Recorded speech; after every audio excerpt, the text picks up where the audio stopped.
Ici Nicolas Karabatic. Ici Thierry Omeya. Ici Daniel Narcisse. Alors ici Jérôme Fernandez. Bienvenue sur la radio Talk and Sport.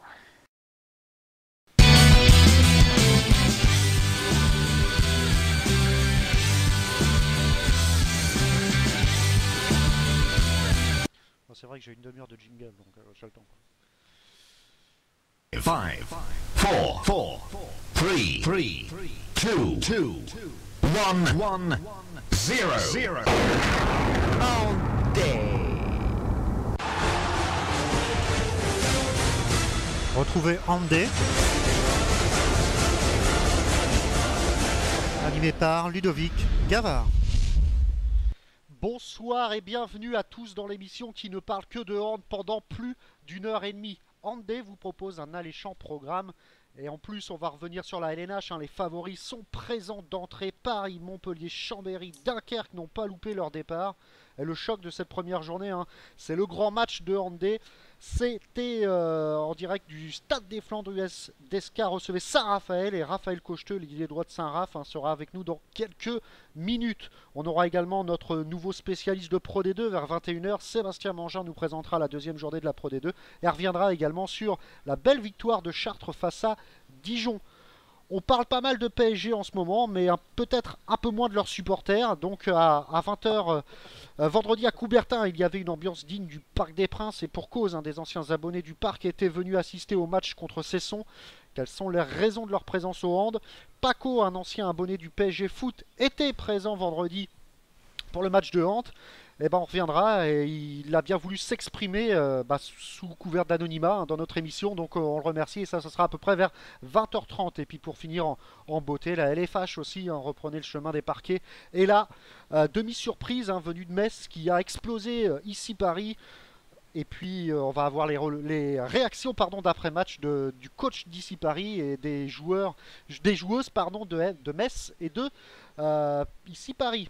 Et c'est avec toujours autant de plaisir d'avoir Benoît Perabou à mes côtés. Bonsoir Benoît. Bonsoir à tous. Bonsoir à tous. Pardon. Non, c'est bon, nickel. Il y a à quelques secondes près, cela aurait pu être la première surprise de ce championnat, mais notre parrain d'un penalty a contrecarré les plans d'Aix, vous l'avez reconnu, c'est Mickaël Illes, toujours présent chaque lundi. Salut Benoît. Salut Mika. Salut Lusa. Écoute, il y a eu quelques problèmes au niveau statistique et couverture du match à l'LNH parce que c'est à peu près n'importe quoi les résumés qu'on a vus un peu partout sur la toile. Le penalty est raté, il récupère la balle et il remarque derrière. Et c'est pas Jérôme Fernandez, c'est Anouar Ayed. Et on n'a pas pris 7-0 en 10 minutes. Donc voilà. Bon, ça c'est clair, tu vas nous dire tout ça justement. C'est vrai que il y avait aussi quelques stats qui correspondaient pas sur certains sites. Tu vas nous en parler tout à l'heure. Et puis il y a aussi Stan, il a des côtés pour nous, pour Andé, un ultra parisien. Il s'exprimera aussi sur le cas des footeux au hand. Prolongera le débat mercredi dans Liberté pour les auditeurs avec les membres du 8e homme. C'est Stan Aguilar qui est avec nous. Salut Stan. Bonsoir à toutes et à tous, c'est toujours un plaisir d'être parmi vous. Donc on va commencer par la LNH avant de recevoir Raphaël. Alors vous êtes toujours nombreux à nous écouter et on vous en remercie. Alors la LNH, messieurs, c'était la première journée, les Cadors n'ont pas loupé leur entrée. Et on va commencer par ton match, Benoît, face à Chambéry. Tremblay s'est incliné, mais c'est pas passé loin quand même. C'est vrai, c'est à la fois si proche et si loin, puisqu'on repart avec 0 point de ce match. On était bien rentré dans la partie, on menait à la mi-temps.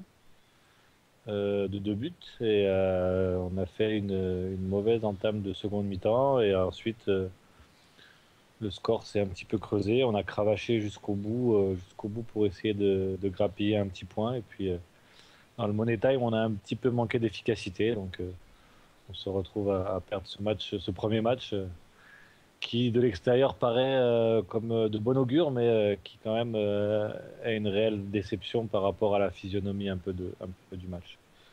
Alors, oh merde. Merci pour ce résumé. Ludo, tu t'as quitté, tu l'as troublé. Voilà, ouais. On va passer direct avec X, hein, pareil. Hein. Bah, attends, Stan. Merci. Ouais. Ouais, je rigole, je Stan, sais. je suis Ouais. revenu. Ouais, désolé, hein, j'avais fait une fausse manip, je me suis sorti de la conversation. Bref, c'est de la technique. Ouais, donc justement, Benoît, qu'est-ce qui a manqué à Tremblay pour rivaliser avec Chambé? Un bon arbitrage. Déjà? Hormis ça, on va pas s'étendre parce que ça va être le cas pendant encore un certain nombre de matchs et peut-être durant toute la saison. Mais au-delà de ça, comme je disais, il nous a manqué de revenir aussi conquérant qu'on était pendant cette première mi-temps. Le début de deuxième a été vraiment difficile puisqu'ils sont revenus presque en 1 minute. Ils avaient déjà fait leur retard de 2 buts qu'on avait pu emmagasiner en première mi-temps. Et après, le score s'est un petit peu agrandi. On n'a pas réussi à rester au contact. On a un peu déjoué. On est un petit peu retombé dans nos travers, c'est-à-dire on est un peu trop joué individuellement, alors qu'en première mi-temps, on avait su vraiment jouer pour son partenaire et collectivement. Et en deuxième mi-temps, on a un peu voulu faire revenir à la marque tout seul. Et du coup, on s'est un peu empêtré dans leur défense qui est, ma foi, très très solide. Et du coup, ça ne nous a pas permis de ramener un point de ce match. Et question sur les recrues, se sont-ils bien comportés? Alors, Rémi Salou a fait un gros travail défensif. En attaque, il n'a pas été spécialement bien trouvé. Il n'a d'ailleurs pas shooté. Notre gardien, Milan Malina, a fait quelques arrêts, mais Dragan avait tenu une bonne partie du match et avait été très performant. Le jeune Benjamin Bataille n'a pas eu sa chance sur ce match.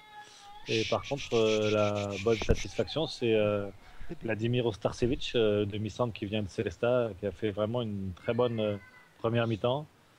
Ensuite, il a eu un petit peu plus de mal en deuxième mi-temps avec la fatigue à pouvoir réorganiser l'équipe, mais en première mi-temps, il nous a donné beaucoup de percussions. Il a été décisif dans l'organisation du jeu, dans la prise de shoot. Donc, il a fait vraiment une très belle première entrée à Tremblay. Donc, ça, c'était de bon augure. Et le seul petit bémol, c'est Audrey Solana qui s'était blessé en fin de préparation et qui n'a pas pu disputer ce premier match en espérant qu'il nous rejoignent, peut-être pas le week-end prochain, mais on espère le week-end d'après contre Toulouse à domicile.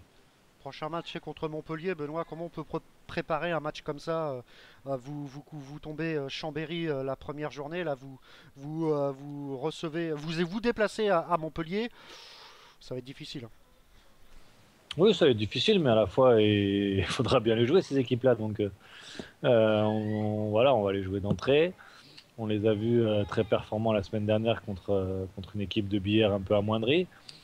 Ils vont aussi avoir envie de marquer les esprits dans leur salle face à leurs concurrents directs, que sont Paris et Chambéry. Donc, ils vont avoir envie de faire une forte impression. Nous, on n'a pas démérité face à Montpellier. On a montré que défensivement, on était solide. Et on va se servir de ça pour aller à Montpellier et essayer déjà de bien défendre et ensuite de prendre notre temps en attaque pour pas...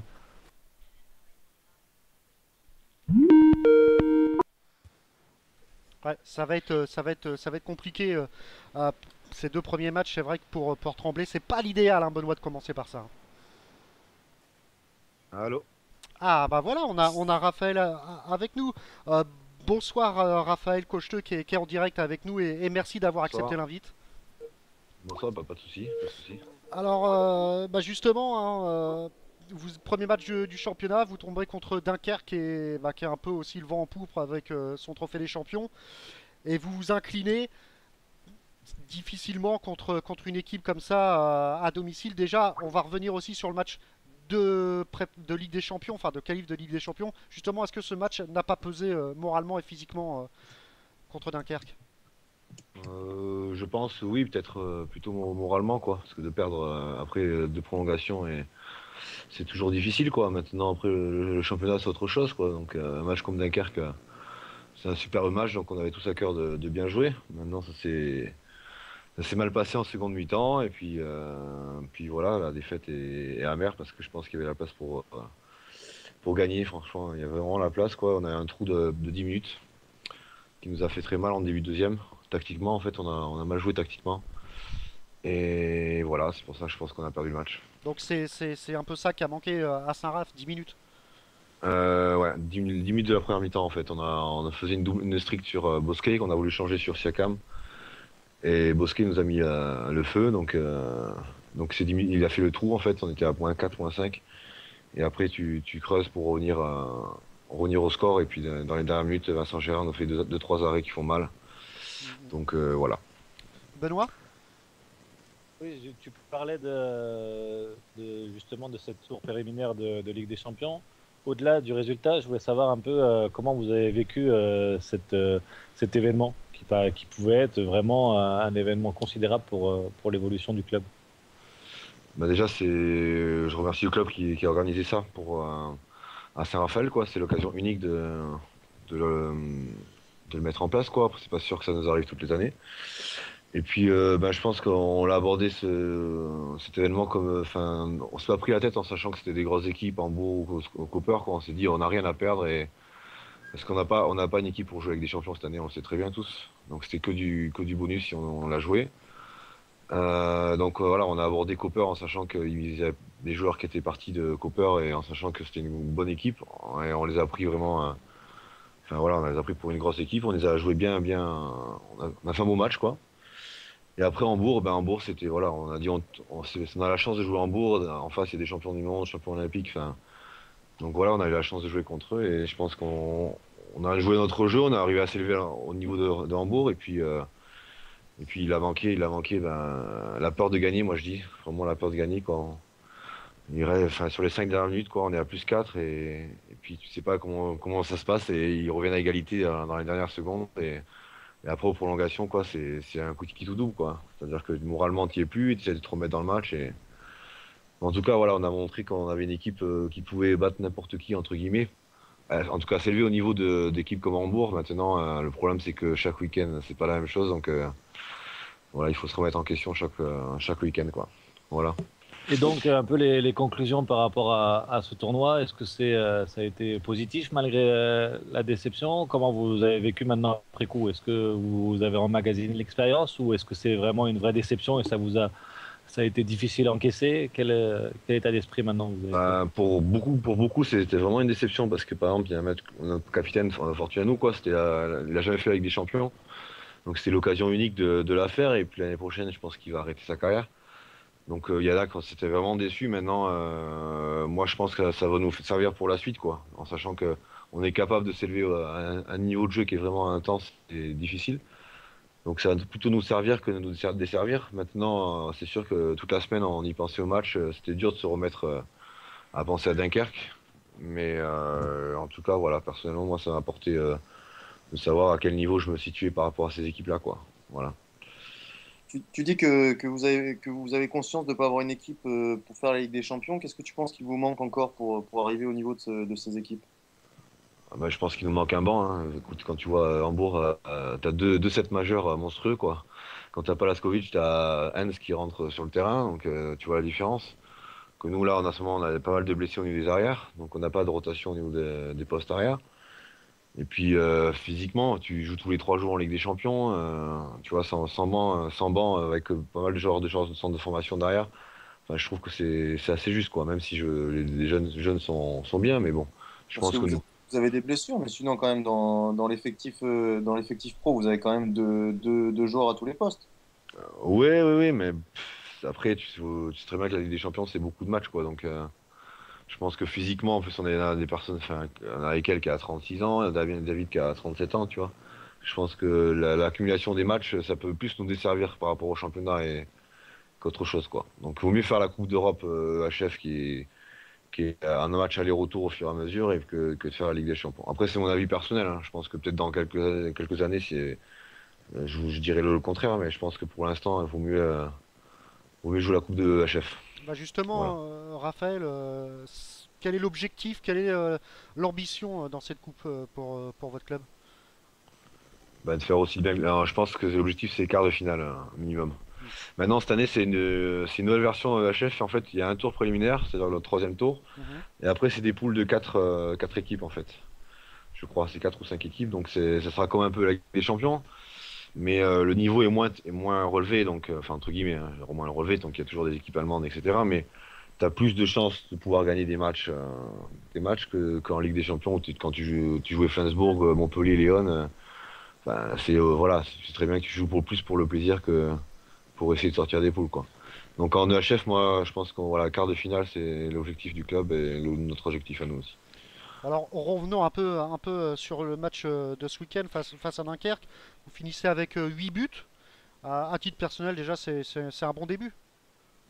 Oui, oui, c'est un bon début. Après, j'ai le coach qui me fait confiance. Puis bon, le problème, c'est que je rate un penalty important à 2 minutes de la fin, là. Je tire sur la barre transversale. On était à -2.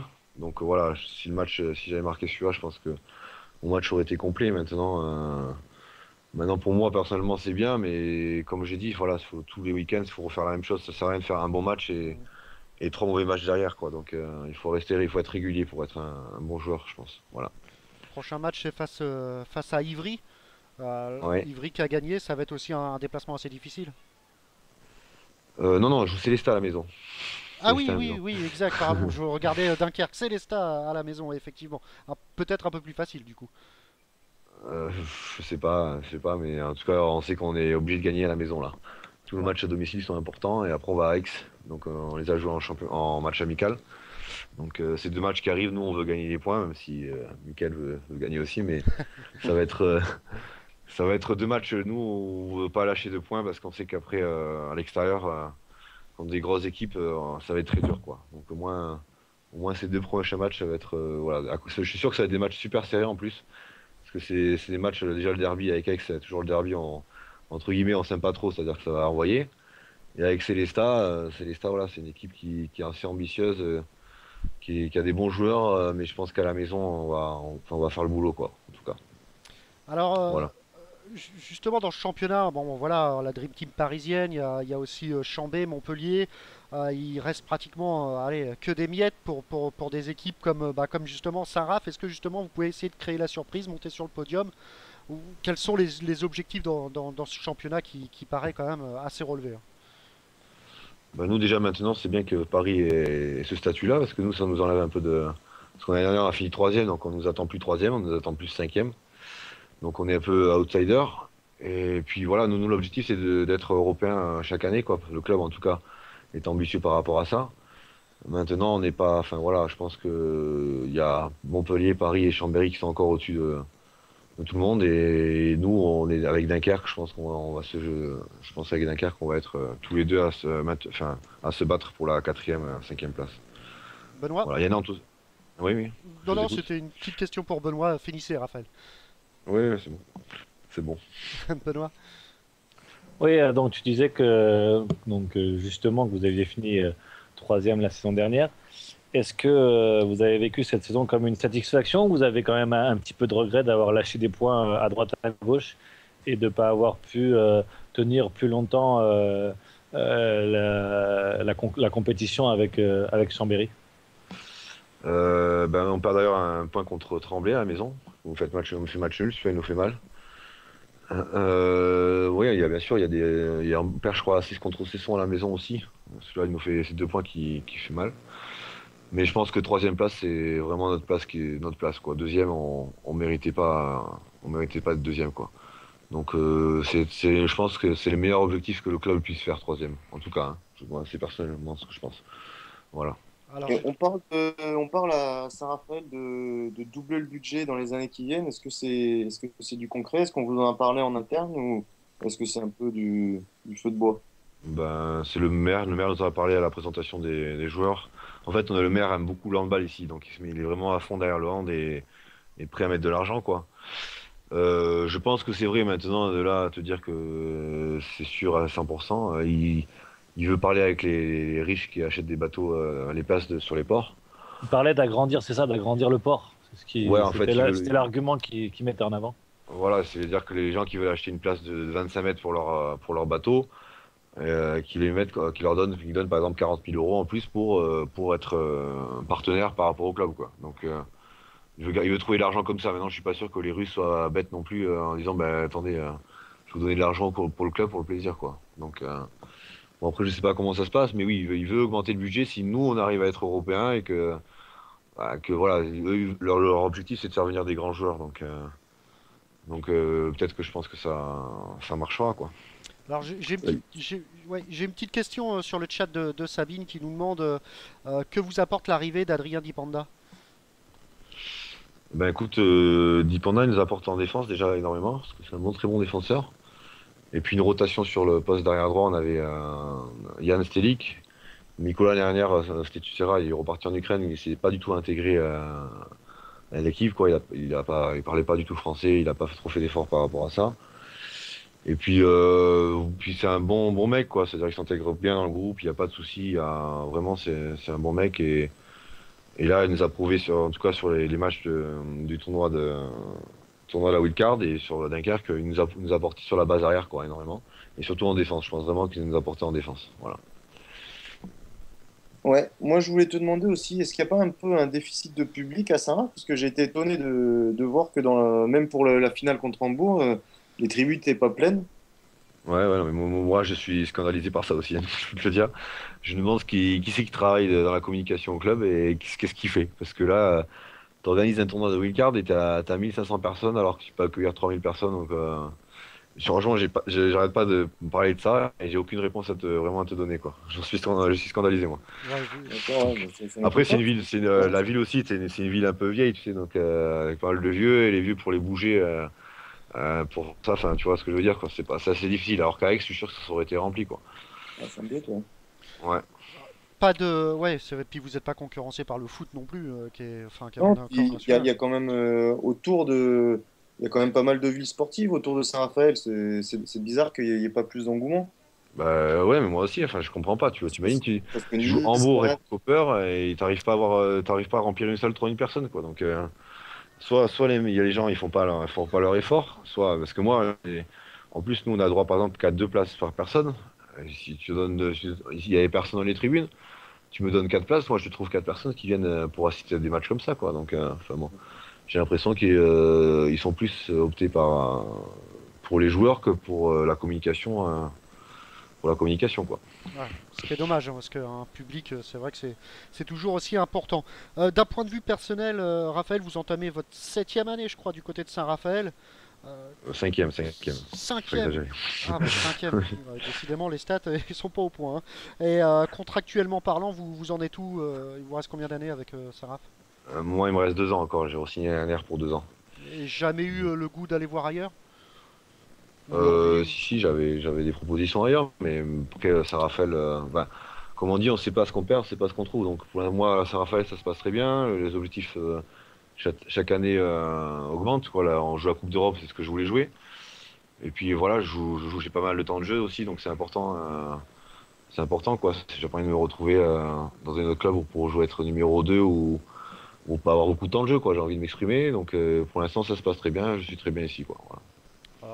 on a la fameuse interview décalée de Stan qui fait fureur, donc il va vous poser quelques petites questions assez marrantes et assez sympas. Et je crois que Pas de souci. vous avez un joker, je crois, Stan, ou alors tu l'as enlevé, je sais plus.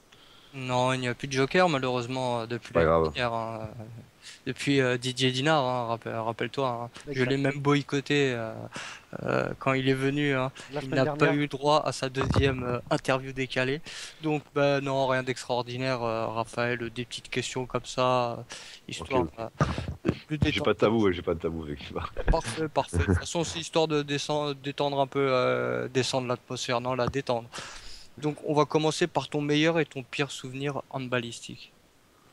Meilleur, bah, ça va être la première fois que j'ai joué en D1, première division, c'est contre Saint-Raphaël, avec Montpellier. Donc, comme quoi, voilà, c'était mon premier match en D1. Pire souvenir, j'ai joué une fois contre Chambéry. Je suis rentré, c'était l'époque où Jackson avait joué à Chambéry. J'ai dû jouer 30 secondes, quoi. J'ai rentré, il fait écartement pour. À l'époque, c'était arrière droit, c'était. Merde, qui est parti à Créteil. Arrière droit de Créteil, enfin. Il écarte pour l'arrière Igor droit. Kos. Comment? Igor Kos. Non, il joue à Chambéry. Et je vois à Créteil, il est parti à Chambéry, tu vois qui c'est ou pas. Bon, bref, il écarte, il fait un contrat sur moi, je lui mets une cravate 2 minutes. Je rentre 2 minutes après, il réécarte un contrat 2 minutes. Et il m'a dit Canaille va au bout du banc, c'est bon. Et ça, c'est le pire souvenir, je pense. Vraiment. T'étais dégoûté, quoi. Tu joues Chambéry et tu rentres 30 secondes, quoi. C'est mon pire souvenir, ça. Voilà. Portes-tu toujours le numéro 20? Ouais. Ouais, toujours, ouais. Toujours, et mes galèmes veulent me le piquer, mais je veux pas. C'était par choix ou pas? Non, non, c'est mon pardonneur, numéro pardonneur. D'accord. Je vais te poser des petites questions. Tu choisis, c'est soit l'un, soit l'autre, hein. Ouais. On va commencer tranquillement. Miami ou Saint-Raphaël? Miami. D'accord. Un peu plus dur, Montpellier ou HBC? HBC. Attends, ouais, juste une- Nantes. J'ai pas compris. Non, c'est Ludo qui nous a coupé. Tu nous coupes comme ça en pleine interview. J'espère que c'est pour quelque chose Ben d'important. oui, Ludo. oui, justement, pourquoi Miami? On voudrait savoir la petite histoire quand même. Parce que je suis parti cet été à Miami, je fais pas mal de soirées là-bas avec William à Cambrai, on est parti en vacances là-bas, mais putain, c'est pas mal quoi pour faire la fête, pour s'amuser. Ouais, exactement. Voilà. Donc- Je suis assez bon vivant, comme les gens savent, je suis assez bon vivant, donc j'aime bien faire la fête. Bon, c'était avant ou après le sacre olympique? C'était avant. C'était avant, ouais. Avant. Heureusement, Je l'ai peut-être. bien préparé pour les Jeux Olympiques. Bien joué. Un peu plus compliqué là. Nous rentrons un petit peu dans le dur, Ouais. Raphaël. Benoît Perabou ou Michael Ilès? C'est pas le même poste. Michael pour son but l'année dernière, son plus haut but là. Ah, Effectivement, bravo. ouais. Chapeau. Ah, Juste- ça commence fort, hein. D'habitude, Benoît prenait le large dès le début, et là, deuxième saison, Mika prend un point déjà d'avance. Bravo. Bah, il a mis un beau but en Kung Fu là, je le respecte. Ouais. C'est vrai, magnifique, magnifique. Je sais que tu aimes beaucoup H, alors Eric ou Ramsey? Ramsey. Canal Plus ou Bein? Les deux, je les déteste, Brindel et l'autre, enfin. Canal Plus. C'est une attaque. Ça a tagué, hein. Brindel, je peux pas le voir moi. Bon, bah, Merde. alors, Raphaël, attendez-vous pas à être interviewé par Antil ou Bradel, alors, le prochain match sur Canal. Oh non, Fred, Greg, je l'adore. Greg, je joue avec lui, donc y a pas de souci. Mais même, il est en train de déjà de devenir Brindel un peu, Greg, tu vois. C'est par rapport à quoi? Par rapport au Black pourri ou pas? Par rapport au Black pourri, à gueuler dès qu'il y a un but. Ouais. Dexter ou Dr House? Dexter. Un peu plus compliqué pour nous, RTS ou RMC? RTS, je pense. Magnifique, magnifique. Et puis la petite phrase que tous les invités ont l'habitude de dire pour nous, c'est ici Raphaël Cocheteux, bienvenue sur Radio Tolkien Sport. Bah, ici Raphaël Cocheteux, bienvenue sur Radio Tolkien Sport. Merci Raphaël. Eh ben, c'est Bah, parfait. de rien. Parfait, On voit Raphaël. le mec a passé ses vacances aux États-Unis. Ouais. T'as vu? L'accent et tout, ouais, respect. Pas du tout, tu vois, l'anglais et moi, ça fait deux, quoi. Franchement, j'étais déçu, quoi. Je suis revenu frustré déjà de Miami, donc On peut Mais parler bon, français, Tu, non tu- tu avais quand même le French Kiss, donc ça. voilà, j'avais le French kiss, mais bon. William avait Miami, plus ça de va, ça- réussite. Bon bah écoutez Raphaël, Voilà. c'était super sympa passer un moment avec vous. On vous souhaite vraiment bonne chance pour la suite avec Saint-Raphaël. C'est vrai que c'est une équipe agréable à jouer, hein. L'année dernière vous avez fait un beau parcours. On vous souhaite le même cette année. Ça va être Bah, difficile merci mais beaucoup, on va essayer. voilà, c'est tout le mal qu'on vous Oui, souhaite. oui, je pense que ça va être une belle saison avec toutes les équipes qu'il y a, qui se sont renforcées, donc je pense que ça va être accroché. Oui. Parfait. Merci Raphaël et passez une bonne soirée. Bonne chance. Bah, vous aussi, bon courage à vous. Dans 2 semaines, Michael, et à bientôt, Benoît. Voilà. Ok, ciao. Merci. Ciao, ciao. Voilà, Salut, c'était François. Raphaël Cocheteux qui était avec nous. C'était super sympa. Et on va continuer un peu cette LNH en parlant d'un match aussi. C'était Toulouse ex-Mika. Alors, vous avez frôlé l'exploit, on peut dire, la surprise. Il s'en a fallu de peu et pourtant, il me semblait qu'Aix avait le match en main quand même, hein. Comment ça, la surprise? Ça y est, on est déjà outsider. Non, non, non, mais en fait, je pense que c'est plutôt Toulouse qui nous a pris un peu de haut. Ils ont commencé, on est arrivé dans la presse, il y avait déjà marqué Da Silva qui disait oui, on commence par Aix et Billière, c'est pas mal pour nous mettre en jambe, en gros, parce qu'ils avaient des problèmes avec des joueurs non qualifiés, tout ça. Jérôme Fernandez qui dit qu'il y a 6 équipes au-dessus. Après, il y a les équipes qui vont se battre pour jouer derrière la 6e place et qu'il y a Aix et Billière qui auront du mal à exister dans le championnat. Donc, ils ont tout fait pour nous monter un peu les nerfs avant le match. Donc, on est bien rentré dans le match. Bon, ils nous ont mis un petit écart quand même d'entrée, même si on était présent. On a mis un petit peu de temps à prendre le rythme du match. Et puis on rentre au vestiaire avec un but de retard, notamment grâce à Stojanovic qui nous a beaucoup fait de bien en attaque et qui nous a permis de recoller au score. Et puis en deuxième mi-temps, on a déroulé notre jeu sur une bonne défense et des montées de balles et on a réussi à prendre un peu le large. Je crois qu'on est à un moment on est à plus, pas plus 7 mais plus 5 ou 6. Et on a pris quelques exclusions de 2 minutes dans le dernier quart d'heure, dans les dernières 10 minutes, qui leur ont permis de revenir. Ils ont fait une défense avec 2 stricts, ce qui nous a mis en difficulté. On était obligé de jouer à 3 contre 4 et on n'avait pas forcément les joueurs sur le terrain pour gagner le ballon. On n'a pas forcément géré ça de la meilleure des façons. Et ils sont revenus au courage petit à petit en grappillant. Et ben sur la fin de match, il y a un penalty, on reprend 2 minutes, donc on se retrouve à 4. Ils ratent le penalty, il y a touche, et ils récupèrent le ballon à 6 contre 4, et ils arrivent à marquer. Il ne nous reste plus que 5 secondes, et on arrive à trouver un tir, mais on se fait contrer. Bon, après, il faut que je revoie la vidéo, parce qu'apparemment, il y a pas mal de mecs sur le banc qui ont gueulé, parce que le contre était apparemment en zone. Il faudrait que je regarde pour voir ça, mais bon, on est un peu déçus de ne pas avoir gagné ce match, parce que je pense qu'on l'avait bien en main et qu'on aurait mérité de le gagner, mais à côté de ça, c'est quand même une bonne entame. On a vu qu'on avait le niveau de la LNH et qu'on n'allait pas servir à rien dans ce championnat. Donc on est assez content d'avoir récupéré un point là-bas. Il vaudra peut-être cher à la fin de l'année. Alors, Mika, sur notre page Handé Facebook, pas mal ont dit que l'arbitrage était plus en faveur de Aix que Toulouse. Il y a certaines fautes qui n'ont pas été sifflées. En toute impartialité, est-ce que tu as ressenti aussi une petite faveur de l'arbitrage pour Aix?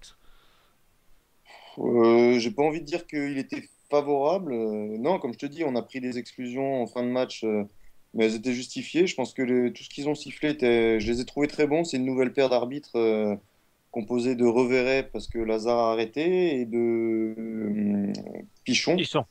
Voilà. Donc non, c'était comparé aux arbitres qu'on avait en D2 l'année dernière, j'ai trouvé que c'était vraiment bien arbitré, que qu'on pouvait discuter avec eux sans qu'ils soient trop sévères, sans qu'ils soient trop hautains.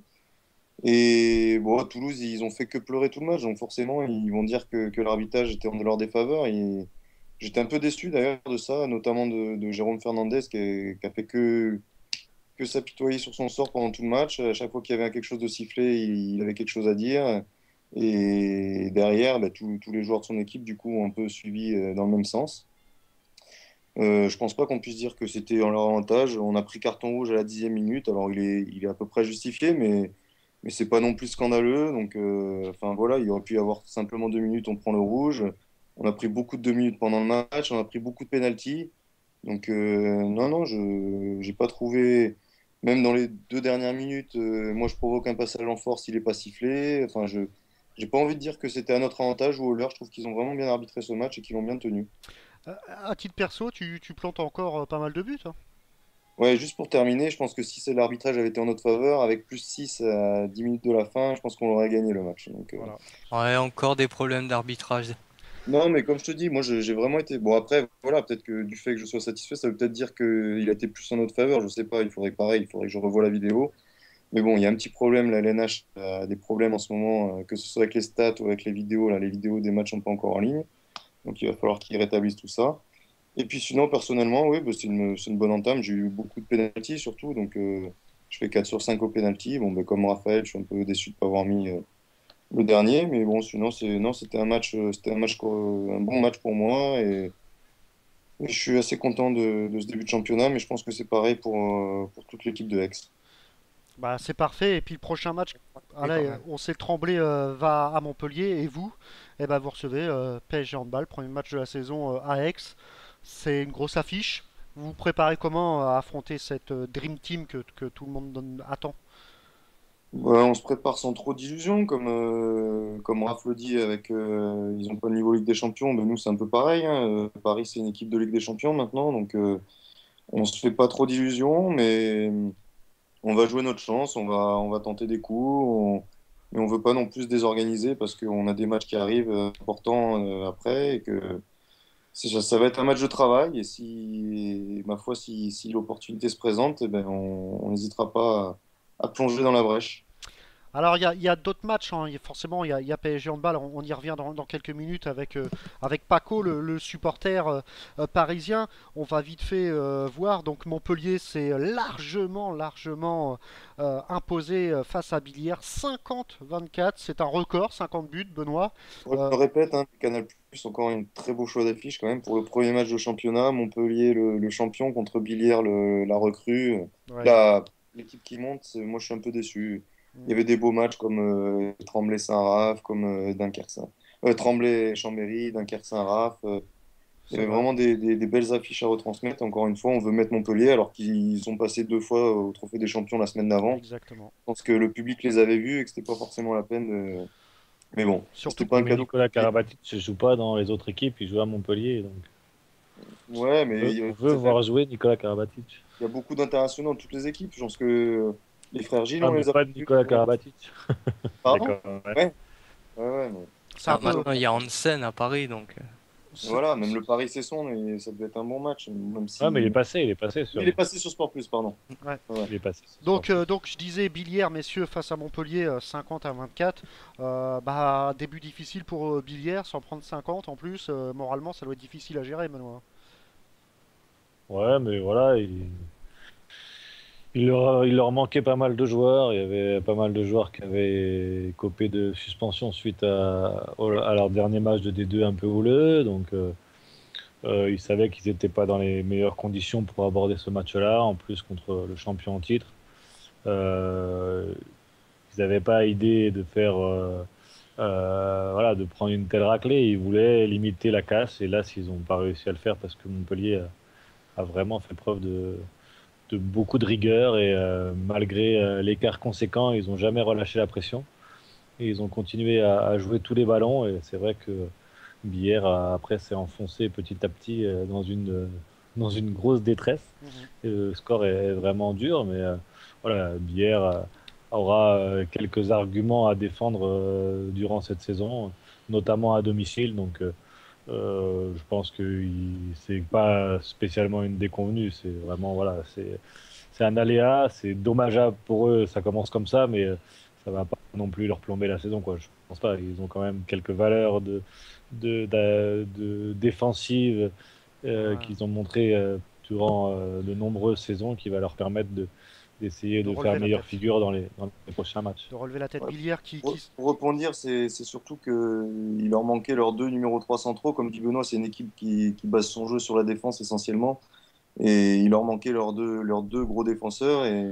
Et derrière, malheureusement, ils n'ont pas un gros effectif. Donc des joueurs pour les remplacer, ils les avaient pas. Et on a vu que c'était Merlin Rosier qui avait tenu le poste de 3 central tout le match. Et c'est vraiment pas le meilleur défenseur du championnat. Donc, Et leur gardien aussi. et Et leur gardien aussi. comment ça, leur gardien? Il manquait leur gardien aussi. Il y a Ouais, pas. ils avaient je sais plus comment il s'appelle, là, Marjanovic, c'est ça? Ouais, mais derrière, c'était un jeune qui était là. Ouais, ouais. Ils ont un autre gardien quand même. Donc oui, donc je pense qu'ils avaient aucune arme pour pouvoir rivaliser sur ce match, mais comme dit Benoît, des matchs chez eux, ils vont gagner cette année. Ouais. Et Billière se déplace à Toulouse. Donc Toulouse qui reçoit 2 fois à domicile consécutifs. Donc ça va être aussi un match compliqué. Il y avait d'autres matchs, hein, Créteil-Ivry, le choc, le derby parisien. Ivry s'est imposé 23-20 face à Créteil. Un petit mot sur ce match-là. Ivry, bah, c'est une bonne perf quand même d'aller s'imposer à Créteil. Ouais, c'est une bonne perf. Maintenant, j'ai pas trop compris. Je crois que c'est sur Endzone là aujourd'hui où ils mettent surprise Ivry qui va gagner à Créteil. Bon, je vois pas en quoi c'est une surprise. Ivry, ça reste une belle équipe et d'autant plus quand ils ont tous leurs joueurs qui sont là. Les Simonet, c'est vraiment des joueurs exceptionnels. Donc, je pense qu'ils ont vraiment les armes pour faire une belle saison. Et Créteil qui perd chez eux, bah, Créteil, on sait que malgré le fait que ce soit une belle équipe, ils ont des hauts et des bas, ils sont capables de passer au travers. Et c'est ce qui a dû se passer sur ce match-là, malgré leur recrue, leur pivot, là, qui apparemment a été monstrueux. Ils ont eu un peu plus de mal que Ouais, d'habitude. mais au-delà de ça, moi j'ai été surpris quand j'ai regardé un peu l'effectif de Créteil. C'est que là, ils ont perdu un certain nombre de joueurs et qu'ils ont pratiquement pas remplacé. Ils ont pris un pivot alors qu'ils en avaient déjà deux, qui étaient quand même des pivots relativement corrects, que ce soit Pierre Montorier qui a pas prouvé son niveau et Toto, un jeune du centre de formation qui avait été très performant durant ses dernières apparitions. Donc ils ont été chercher un pivot espagnol, certes d'un très bon niveau, mais ils sont surtout vraiment, ils ont perdu énormément de joueurs sur la base arrière, que ce soit Mitrovic, que ce soit Ataevas. Ils ont perdu des joueurs. Kojalski. Voilà, non, mais ils ont vraiment perdu beaucoup de monde qu'ils ont pratiquement pas remplacé. Ils ont pris un joueur qui était à Nexé, qui est encore loin d'être opérationnel d'après les dires des Cristoliens. Donc, ouais, je suis un peu surpris par rapport à la stratégie qu'ils ont eue pendant ce mercato Ouais. de fin de saison et de début de saison suivante. Là, et j'ai pas bien compris. Et je sens que voilà, ils sont déjà dépendants beaucoup de Fabrice Gilbert et là encore plus. Et l'effectif est encore moins garni, donc Fabrice Gilbert va être encore plus sollicité. Donc Il y a encore Hugo Desca aussi. ouais, bien sûr, mais c'est un ailier gauche, donc c'est voilà, on connaît son efficacité, mais c'est pas lui qui va resplendir dans le jeu et faire jouer ses partenaires. Donc Donc je suis un peu inquiet par rapport à Créteil. Alors, Autant Ivry, je les avais vus jouer au Maran et je sais que s'ils sont complets, c'est une très bonne équipe qui joue très bien au handball, mais Créteil me paraît un peu léger au niveau effectif par rapport à la densité de ce championnat. Alors le pivot espagnol Baima González, un 8 sur 9 pour sa première en LNH, c'est pas mal. Alors il y avait d'autres résultats, on va juste citer que Nantes s'est imposé à Célestat 24-29. Nantes confirme son excellente saison de l'année dernière. Et puis messieurs, Avec des recrues déjà exactement. très très opérationnelles, que Voilà. ce soit Entrerios et Makeda, très efficaces dès le premier match. Donc, Effectivement. Et puis, il y a eu ce match face PSG. Voilà, le PSG qui. Alors, attendez, j'ai perdu mes feuilles. Voilà, qui recevait son Rennes. On attendait tous Parisiens, au-delà de la victoire 34-23. Et avec un but de Didier Dinard aussi, faut le dire, hein, quand même. C'est pas tout le temps. Et bien, il y a eu une sacrée ambiance au niveau du parquet de Coubertin, de la salle Coubertin. Je pense qu'on va pouvoir, Stan, si tu pouvais rajouter notre voilà, Paco qui va se connecter tout de C'est suite. parti, On va pouvoir, on va devrait pouvoir l'avoir parler. dans la seconde qui suit, il devrait être avec nous. Voilà, donc on va recevoir tout de suite, le temps que je retrouve et que je mette un peu d'ordre dans toutes mes feuilles, que j'en ai un peu partout. On va tout de suite recevoir Paco. Alors, bonsoir. Vous êtes là? Ah, petit souci. Paco, Ah, peut-être le micro, Paco. Ah, t'as été exclu de l'appel, donc Stan, bah ça, c'est toi. Bah, alors le temps pour moi de donner quand même un classement assez anecdotique. Donc Montpellier, Paris, Nantes, Chambéry, Dunkerque, Ivry ont tous 2 points. Donc on peut dire que la première observation, c'est qu'il n'y a aucune équipe favorite, Benoît, Mika, qui ont chuté dès le premier. Donc ça prouve. Ouais. Allez, décidément, Stan. ouais, Ah, Allô. ça merdouille un peu. voilà, Allô. je crois qu'on a Paco avec nous. Ouais. Ouais, bonsoir, Ah. bonsoir Paco. Alors merci d'avoir accepté l'invitation dans Andé. Je sais que faut faire pas d'un courage parce que je crois que Stan a essuyé pas mal de refus. Donc tu es sous couvert d'anonymat pour nous parler un peu déjà de votre choix à vous d'aller supporter entre guillemets le PSG handball. Et aussi, vous qui venez du foot, alors on va retracer vite fait votre parcours. Donc vous y étiez un ancien abonné, j'imagine, du PSG Foot. Voilà, exactement, aux Authentics de 2009 à 2010. Donc virage Auteuil, on va dire. Exactement, virage Auteuil, tribune G plus précisément. Donc, alors, d'où est venue l'idée un peu d'aller supporter ce PSG Hand? Est-ce que c'était une action prévue de longue date? Bah écoutez, l'action, elle était prévue, on va dire, 3 semaines, un mois avant l'événement. Donc je vous dirai pas de qui elle a été lancée, ni pourquoi. Enfin, je peux vous dire pourquoi, mais de qui, je pourrais pas vous dire. Ensuite, après, en ce qui concerne l'action, voilà, il y avait des buts précis pour ce jour-là, sauf que malheureusement, tout n'a pas pu se faire. Alors, tout n'a pas pu se faire parce qu'on vous attendait au tournant, quoi. Bah exactement, donc apparemment, vous l'avez bien compris, il y a eu une fuite ressortissant des groupes, on va dire, qui étaient investis dans cette action. Et du coup, bah, on a eu un petit article consacré à ce qu'on comptait faire la veille du match à Coubertin, dans le Parisien. Quelles étaient vos revendications? Bah écoutez, nos revendications étaient simples, c'était juste qu'on voulait contester contre la direction pour au moins tenter d'avoir des discussions afin de récupérer ce qu'on cherche à avoir depuis 2010, nos abonnements. Alors, justement, donc vous êtes venu pas spécialement pour être supporter du hand, mais plus pour vous faire voir, vous faire entendre et revendiquer, alors. Alors attention, là justement, ça va être vous vous trompez parce qu'à la base, ce qui était prévu, c'était qu'on devait venir à environ 200, voire un petit peu plus, dans le but de supporter le PSG Handball. Donc voilà, la plupart des personnes qui étaient présents ou qui ont été recalés à Coubertin sont pour la plupart IAS ou IDS. Donc du coup, ça veut dire qu'il nous est interdit de venir au Parc des Princes. Donc on s'est dit, voilà, le PSG, il y a le PSG football, il y a le PSG handball, c'est la même direction. Si on ne peut pas les supporter au football, on ira les supporter au hand. Et au hand, il y aura forcément pour le premier match de la saison de handball des personnes de la direction.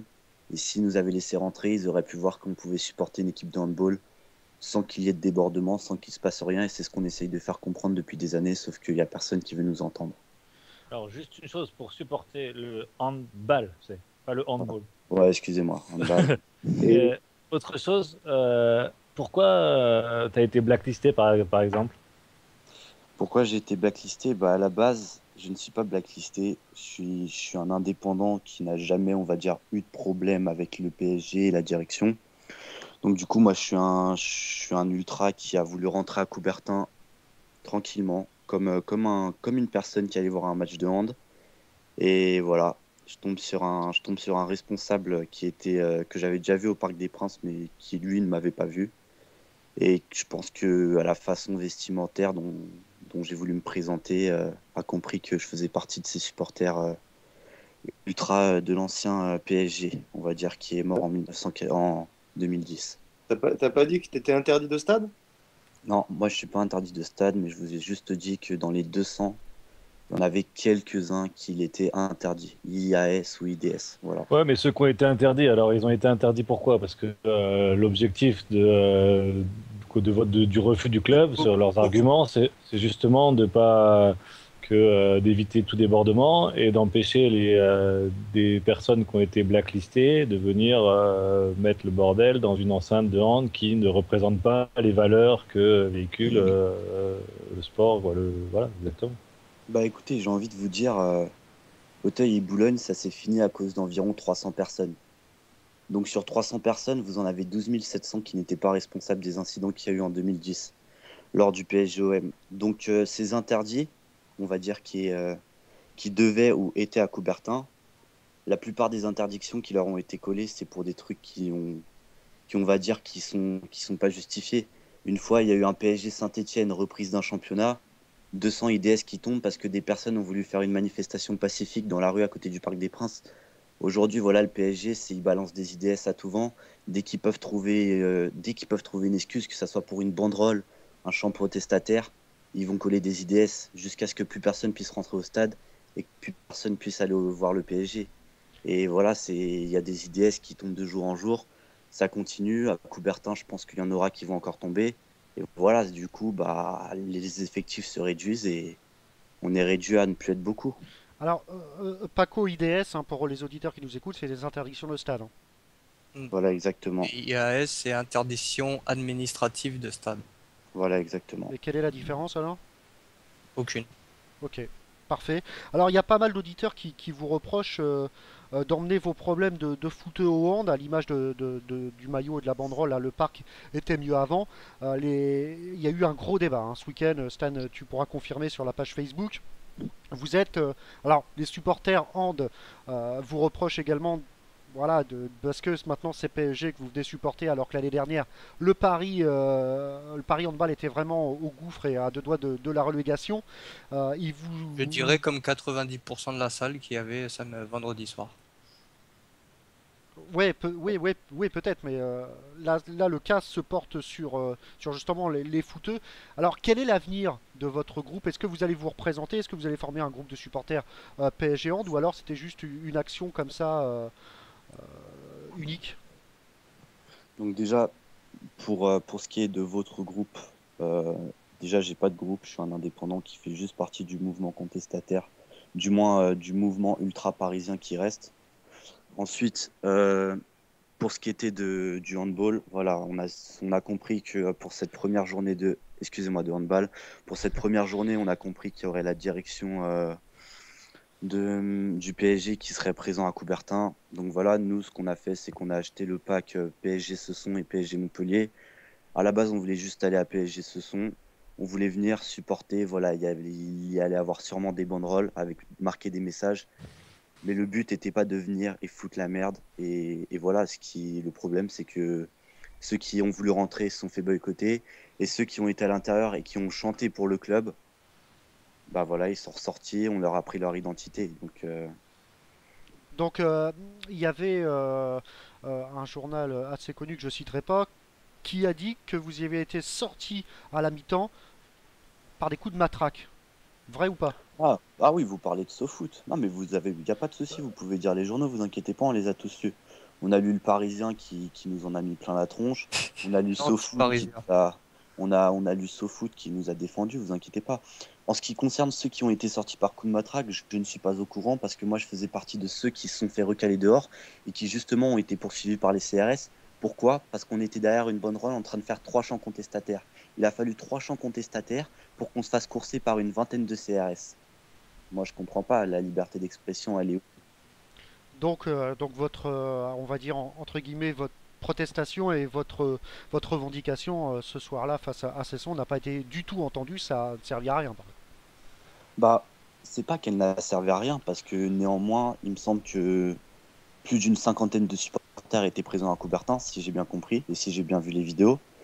Et je pense que la plupart des mecs qui étaient là-bas et qui faisaient partie du mouvement ont fait leur taf. Ils sont venus, ils ont chanté, ils ont compris qu'ils étaient présents, et il me semble bien qu'ils n'ont pas foutu le bordel. Enfin, j'ai pas entendu qu'il y avait eu un craquage de fumigène ou un mortier qui avait explosé dans Coubertin. Non, il y a juste eu des chants, il y a eu des drapeaux. D'accord, apparemment, il y a eu un t-shirt avec marqué « Le parc, c'était mieux avant ».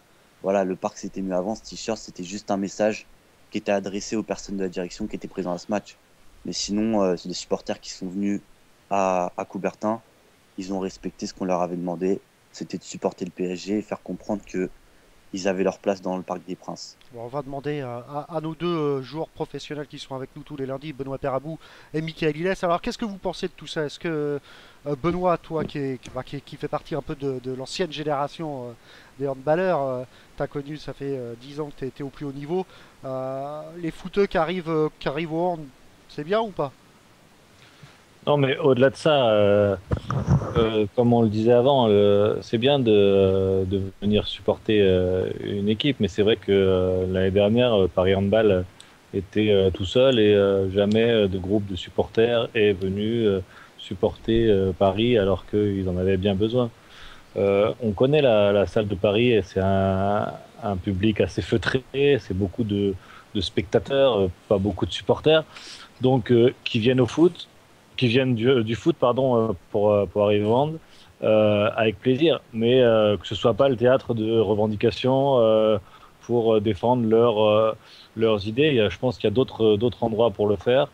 Que des groupes de supporters viennent investir Coubertin et mettre une réelle ambiance, parce que cette équipe le mérite, elle a des moyens maintenant avec des joueurs de qualité, et elle se doit d'avoir un public en relation avec les joueurs qu'elle a dans son équipe. Donc ça c'est des bonnes choses, mais je pense que voilà, il faut qu'on s'en reste à cette dimension supporter du PSG handball. Et au-delà des problèmes que vous rencontrez et que j'entends bien, parce que je pense qu'il y a aussi des abus des deux côtés, voilà, votre rôle maintenant, si vous voulez vous apparenter supporter, c'est donc de supporter votre équipe et de faire en sorte que cette façon de supporter soit fait dans les règles de l'art, c'est-à-dire voilà, pas de propagande ou quoi que ce soit, mais de véritablement être fier de ses couleurs et fier de ce club, de ce sport, si vous le connaissez peut-être pas encore très bien, mais vous allez apprendre à le découvrir, mais de rester sur ces principes qui me paraissent évidents et fondamentaux pour votre survie aussi de groupe de supporters. Sinon, je pense que la vie à Coubertin ne sera pas très très longue vu la politique du club. Ouais, effectivement. Mika, un petit avis là-dessus? Non, mais écoute, moi je rejoins complètement Ben sur tout ce qu'il a dit, donc je ne peux pas en rajouter. Je pense que. Après, j'ai juste une petite. Comme il dit, il doit y avoir des abus des deux côtés. Maintenant, quand on fait partie d'un groupe, ça c'est plus un avis général. Quand on fait partie d'un groupe d'ultra, je suis pas très connaisseur de ce milieu du football, des supporters. Maintenant, je pense que le groupe est responsable de l'agissement de ses membres. Donc, c'est à eux de faire le ménage dans leur rang s'ils veulent pas que ce soit les politiciens des clubs qui s'en occupent. Donc après, c'est sûr que s'ils se font refouler après maintenant, juste parce qu'ils ont une banderole ou ça c'est pas très juste, mais Démocratique. Ouais. je pense qu'il y a eu un déclencheur au départ et que c'est ça qui fait que maintenant la politique est beaucoup plus serrée et que dans une salle de hand plus que dans un stade de foot, s'il y a des débordements, ça peut vite tourner au drame. Donc ils s'en prémunissent. Alors, et pour finir un peu avec ça, c'est vrai que ayant eu beaucoup de dialogues ce week-end avec des supporters de hand qui étaient à Paris également, en clair, vous êtes les bienvenus, mais les problèmes de vous, footeux, n'est pas le problème du hand, donc venez encourager au contraire, hein, tous les joueurs ont apprécié, mais voilà, les revendications, bah c'est pas le moment, voilà un peu ce qui ressort, Paco, et bien au contraire, vous êtes les bienvenus pour supporter PSG parce qu'ils en ont besoin, hein, tout simplement. Paco, petite réaction? Ouais, excusez-moi, juste par contre, quand vous me parlez des supporters du hand, est-ce que vous me parlez des membres du 8e homme? Du tout, du tout. Le membre du 8e homme, d'ailleurs, Stan pourra en parler, c'est un groupe de supporters qui a été, je crois, créé l'année dernière, me semble-t-il, Stan. C'est même Ouais, sûr, ouais, c'est même c'est- sûr. Et d'ailleurs, tu vas les recevoir dans LPA. ouais, c'est pour ça que moi j'interviens pas un petit peu dans le débat parce que moi, tu sais très bien qu'on va pousser le débat jusqu'au fond de la cave mercredi. Donc non, non, ils étaient déjà là l'année dernière, le 8e homme. Et Non, d'ailleurs, mais ça, moi, c'est pas le problème de savoir si ils étaient là ou pas. C'est juste que voilà, sur Facebook, le 8e homme a marqué que le bordel qui avait été mis à Coubertin vendredi soir, c'était les principaux responsables, c'était les ultras. Je suis désolé, à Coubertin, vendredi soir, s'il y avait eu des débordements, vous savez très bien que ça serait déjà apparu dans les journaux, ce qui n'a pas été le cas. Les seules choses qui ont été apparues dans les journaux, c'est les ultras qui se sont fait recaler à l'entrée. Donc maintenant, les personnes du 8e homme ont su dire sur leur groupe qu'on avait foutu le bordel, ce qui est très faux parce qu'on a su chanter pendant quoi, 20 minutes. Enfin, moi, j'étais pas là, mais en tout cas, les personnes que je connais ont chanté pendant 20 minutes. Ils ont poussé le PSG. Et je veux pas dire, mais le lendemain, quand je vois dans les journaux qu'il y a des joueurs du PSG Hand qui disent que l'ambiance, elle était magique, désolé, ce soir-là, c'était pas grâce au 8e homme que l'ambiance a été magique. C'était grâce aux ultras parisiens. bah Ils sont justement, venus Non, mais pour un match. ils sont venus pour un match. Et je rajouterais Paco, pour aussi bien rentrer dans le contexte. Il ne peut pas y avoir de débordement parce que les seuls violents à Paris, c'était surtout les indépendants. Je suis bien placé pour le savoir. Je faisais partie de ces indépendants. Alors, Les groupes d'associations, très peu sont rentrés dans la violence, à part le conflit Tigris, Boulogne Boys. Alors Stan, justement, on va clore le débat pour pas empiéter aussi sur LPA. Je te conseille d'inviter Paco parce qu'il y aura le 8e homme.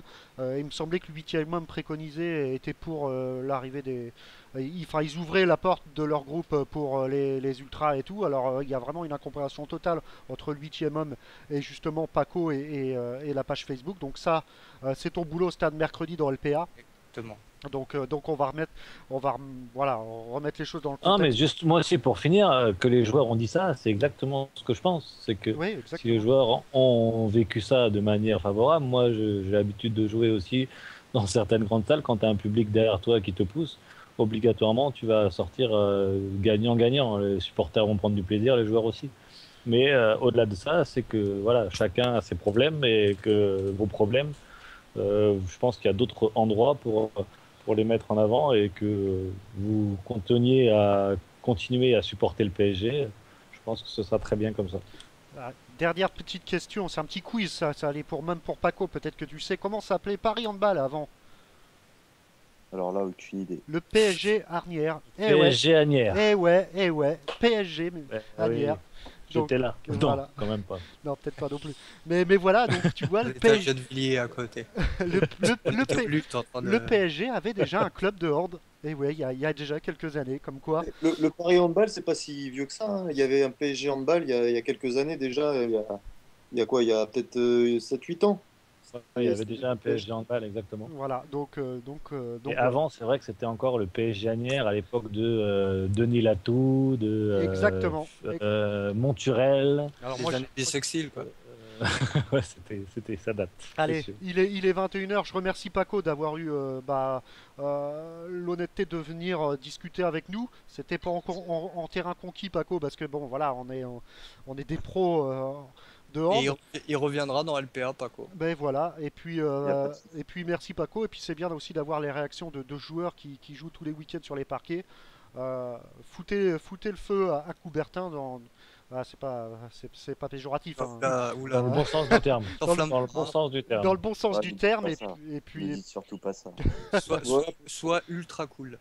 Moi, pour terminer, j'ai juste envie de dire que c'est sûr, dans le handball, ça manque de supporters. Il y a essentiellement des spectateurs. Donc, ce genre de personnes sont les bienvenus. Maintenant, le monde du handball n'acceptera sans doute pas les débordements qu'il y a pu y avoir dans le foot. Donc, si c'est fait dans les règles, il y aura pas de souci et tout le monde sera content. S'il y a des problèmes, je pense que tout le monde du handball sera d'accord pour dire que c'est pas ici qu'il faut faire ce genre de choses. Ah oui, mais de toute façon, vous inquiétez pas. Voilà, maintenant, la plupart sont venus à PSG Cesson. Et ben voilà, nous on a acheté le pack PSG Cesson, PSG Montpellier. Je vous annonce clairement que nous ne serons pas à PSG Montpellier parce qu'on a voulu venir chanter, encourager une équipe de handball, on a été 150 blacklistés. Je parle de ceux qui étaient à l'extérieur et ceux qui étaient à l'intérieur. Oui, apparemment, vous n'êtes pas venus que pour chanter, puisque vous aviez des revendications, donc c'est surtout sur ça que... Ok, on avait des revendications, je vous l'accorde, mais les revendications, c'était pas des chants. On a dit qu'on allait chanter pour l'équipe, il y avait juste des banderoles qui allaient être tournées qui allaient être accrochées et tournées vers la tribune présidentielle où se situait la direction. Maintenant, pendant 60 minutes, on allait chanter, on allait encourager, et c'est ce qu'ils ont fait jusqu'à ce qu'ils se fassent sortir d'après certains journaux, alors qu'ils sont sortis parce qu'ils ont voulu rejoindre ceux qui s'étaient fait courser dehors. Et je pense que l'ambiance pendant 20 minutes où ils ont été là, l'ambiance a été juste magique. Et c'est ce qu'a dit les joueurs dans les journaux le lendemain. Vas-y, pardon, Mika. Ouais, non, moi je voulais juste dire, c'est PSG Handball, c'est une entité qui est en train de se développer. Et je pense pas que pour leur premier match de championnat, ils avaient envie de voir des... Alors les chants, c'est super, c'est génial. Ils avaient sans doute pas envie de voir des revendications de supporters du football pour leur première affiche et que ça commence à rentrer dans cette machine de PSG multisport et que les problèmes du foot vont se répercuter sur le hand, sur le basket peut-être. Je pense que c'est plutôt dans ce sens-là qu'il y a eu des sanctions. Ouais, je suis Bon. d'accord, mais vous savez, quand vous avez plus aucune solution, vous voulez faire comment? Quand vous êtes interdit de stade, vous voulez faire comment? Quand vous voulez faire une manifestation dans la rue et que ça finit par des coups de matraque et des courses-poursuites, vous voulez faire comment? Bah du coup, on va essayer de voir où est-ce qu'il y a un endroit où le PSG peut venir. Et là, on va venir encourager, sauf qu'on n'oublie pas qu'on a des messages à faire passer, sauf qu'on va pas chanter parce qu'on sait que c'est désagréable des chants contestataires pour des joueurs qui font du hand et qui disputent leur premier match de leur saison. Donc voilà, on a voulu faire ça sur des banderoles. Il n'y avait pas des messages où il y avait des insultes ou même injurieux. Non, c'était juste faire passer un message et leur faire comprendre que on sait se tenir pendant un match de hand. Alors si on sait se tenir pendant un match de hand, on peut très bien se tenir au Parc des Princes. Alors, Ouais, mais ce qui est dommageable, c'est que là, on n'a toujours pas avancé sur le débat. C'est que, en fait, vous êtes venu faire des revendications, vous n'avez pas pu les passer. Et là, tu me dis toi-même que vous n'allez même pas revenir pour le prochain match. Donc, en fait, c'est vraiment un coup de bluff. Parce que vous êtes venu, vous n'êtes pas venu supporter, alors vous êtes venu juste faire vos revendications. Parce que là, vous voulez même pas revenir pour vraiment supporter l'équipe. On les laissera pas rentrer de toute façon. Écoutez, Ouais, mais là, vous avez même plus de toute l'intention de revenir. Vu que vous ne pouvez pas faire passer vos revendications, vous n'avez même pas l'intention de revenir. Alors Mais que c'est l'objectif, pas- c'était surtout écoutez. de continuer et de pouvoir montrer aussi la viabilité de votre COP de supporters en étant sérieux et en étant supporter jusqu'au bout. Alors là, à la première altercation, vous allez vous baisser les bras et vous revenez plus du tout. Donc, Écoutez, depuis que je suis arrivé dans cette discussion, jamais j'ai dit qu'on était venu au PSG Hand juste pour faire. Enfin, jamais je n'ai dit qu'on n'allait pas aller à Montpellier parce qu'on pouvait pas faire nos revendications. Si on peut pas aller à Montpellier, c'est juste parce qu'on a été blacklisté par le match de saison, c'est tout. Si on peut pas venir à Montpellier, c'est juste que si on arrive à l'entrée, bah voilà, bah fourgon de CRS, on se fait embarquer. Pourquoi? Bah parce que la dernière fois on a voulu rentrer et on n'a pas pu. Donc voilà, c'était tout. Si on va pas à PSG Montpellier, c'est pas parce qu'on pourra pas faire nos revendications. C'est juste parce qu'on a été blacklisté pour des raisons qui tiennent pas debout. Je suis désolé. alors, Quand moi j'arrive personnellement, à la base je suis un indépendant. Donc quand moi j'arrive devant le gymnase de Coubertin avec une autre personne, on n'a rien sur nous, pas de drapeau, pas de satin, rien qui montre que voilà, on était juste habillé avec du Fred Perry, ok, une marque ultra. On arrive et une personne nous dit ouais, vous allez sur le côté. On regarde sur la liste s'il y a nos noms, on n'est pas dessus, donc à la base on n'était pas blacklisté, on n'avait aucun problème, et on nous sort et on nous met dans une sorte de cage parce qu'on était encerclé par des CRS en nous disant ouais, vous êtes des ultras, vous rentrerez pas. D'accord, on a payé nos places, d'accord, bah on peut pas faire notre action. Donc du coup, on a pris nos identités, on se retrouve blacklisté, et du fait qu'on soit blacklisté, et ben on pourra pas revenir à PSG Montpellier, c'est tout. Et c'est comme ça. Mais jamais on a dit qu'on allait pas revenir à PSG Montpellier juste parce qu'on peut pas faire des messages protestataires. alors, Paco, on va finir là-dessus. J'espère. Alors, mon petit doigt me dit que sûrement la direction de PSG c'est susceptible de nous écouter. C'est même fort probable d'après ce qu'on sait. Donc, j'espère qu'ils vous ont écouté et peut-être que le monde du handball n'est pas aussi pourri que le monde du foot quand même. Et c'est vrai qu'il y a eu de l'abus des deux côtés, soit. Et on espère franchement que vous serez au moins écoutés. Et puis, rendez-vous mercredi dans LPA, Paco. Ouais, il n'y a pas de souci, mais de toute façon, s'ils nous écoutent, j'ai juste un message à faire passer. Laissez-nous notre chance et le combat continue. Et il se terminera jamais. Et il y a beau des idées qui vont tomber, et ben, on sera toujours là. Allez, Voilà. le message est passé, Paco. Merci vraiment d'avoir été avec nous. Pas de souci. Et puis on va finir quand même parce qu'on parlait de Dunkerque avec Raphaël Cocheteux de Dunkerque Saint-Raphaël, pardon. Et puis forcément, on a fait un petit message. On cherche des journalistes pour nous donner des interviews. Et il y a eu un journaliste hein, qui nous a répondu, qui nous a fait une interview assez sympathique. Et on va vous la passer. Ça dure 5 minutes. C'était lors du match de Saint-Raphaël. Euh, Dunkerque et puis c'est tout simplement Touati, Benoît, c'est ça. exactement. Allez, on Et va. le- Il est droit de. Et le nom du reporter, question. Oui, alors justement, je vous la donne. Ah oui, quand même, Bah, l'apprenti reporter, il faut le mettre à Quand l'honneur. même, Laurent Bosquet qui, pour sa première, a vraiment assuré. On le remercie parce que il va nous faire pratiquement tous les interviews des matchs à domicile de Dunkerque. Donc ça, c'est vraiment sympathique à lui et vous êtes nombreux à nous écouter ce soir. N'hésitez pas à nous envoyer voilà, un petit mail et qu'on discute un peu. Et puis voilà ce que ça donne. Vous êtes au cœur des joueurs à la fin du match. Et puis vous pouvez poser les questions. C'est ce qu'a fait Laurent Bosquet. On l'écoute tout de suite au micro. C'est pour Andé, hein, tout simplement. Allez, on l'écoute. Donc j'ai le plaisir ce soir d'être avec Jalaluddin Touati. Voilà, monsieur. On n'est plus en direct. C'est bueno. Ok. Bon, bah c'était sympa. Frais. Ouais. Ouais. Ouais, fallait... Non, mais c'est toujours la limite, c'est que après je sais très bien, je connais pas tous les tenants et les aboutissants. Je sais qu'il y a beaucoup de choses que je ne sais pas, mais je sais aussi que c'est pas le lieu et que. Tiens, regardez, messieurs, ça va faire plaisir. C'est Regardez. surtout un gros coup de pub qu'il fallait faire parler. Je Tiens, crois que regardez ce qui est marqué là. C'est la réussite du. Hein? Regardez un peu l'article que je viens de recevoir. Supporter. À l'instant? Ouais, PSG supporter interdit d'handball. À tort. T'as reçu ça quoi? Bah là, par ma boîte mail, c'est 20 minutes. On veut à tout prix éviter que les éléments violents se retrouvent pour les matchs à l'extérieur ou sur les autres sections du PSG comme le handball ou foot féminin. Le foot sur Facebook direct. Des supporters interdits de handball à tort. 20 minutes. C'est là un article de 20 minutes. Je sais pas pourquoi on me l'a envoyé. Mais j'arrive pas à l'ouvrir. Non, ça met du temps, mais ça s'ouvre. Hein. Ah, quoique, non, c'est pareil, il n'y a rien là. C'est de la pub, mais. Ouais. Ah ouais, moi aussi, c'est de la pub. Ouais, bâtard. Non, bah ça va s'afficher sûrement quand la pub. Fuck. Ouais, c'est vrai que c'est. Voilà. Je vais me déconnecter, ben, ça tombe bien qu'on soit avec. Après, tu fais la LFH. Je fais LFH, je fais pas Mongin. Parce que là, je suis avec Blond et Ah oui. avec Sébastien Mongin et je vais faire un petit essai avant avec son iPad, savoir si c'est mieux ou si on prend l'iPhone. Ouais, d'accord, bon, on va faire. Donc, tu me mets de côté et je te fais signe quand je suis là. Ok, ça marche. Putain, je sais pas ce que. C'est moi qui ai fait sauter la conversation tout à l'heure? Non, c'est. C'était chaotique. Figure-toi que je sais pas si c'est pas moi plutôt qui C'est l'ai Stan, fait sauter. c'est Stan. Ah, d'accord. Ok.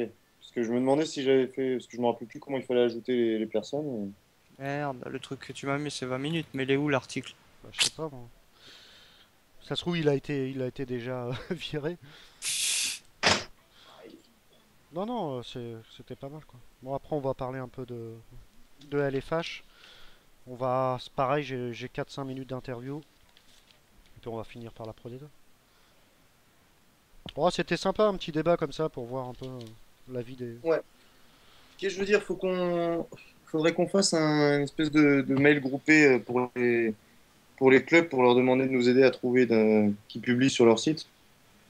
Bah, moi, ouais, pas bête. Bah, je sais que Tremblay l'a fait. Je sais pas si t'as vu. Ouais, non, j'ai pas vu. J'ai vu que tu avais mis des trucs, mais j'ai pas. Ouais. Tremblay l'a fait. Ouais, effectivement, faudrait que j'envoie à tous les. Bah, de toute façon, j'ai toutes les adresses des chargés de com, donc Bon, parfait. je vais le faire, Voilà. t'as raison. Horn Planet va le faire. Donc, mais c'est pas mal, t'as vu l'interview, le mec, ça va. Là. Après, faut que les mecs soient sérieux, parce qu'ils représentent quand même. Ouais, bien sûr. Puis une fois de temps en temps, il peut y en avoir un qui vient, enfin même à toutes les émissions, il peut y en avoir un en particulier sur l'affiche, Ah ouais, clair. l'affiche qu'on met en avant. Là, la semaine prochaine, il y a des gros matchs, mais vous y êtes tous dedans, quoi. Aix PSG, Montpellier-Tremblay, t'as un Nantes-Chambéry qui peut être sympa. Ouais, je pense Nantes-Chambéry, c'est peut-être mieux. J'ai envoyé un message à Suf, Sayat, qui voit. Bah non, tu t'en remarques, tu me dis que t'as le. Non, on a personne la semaine prochaine.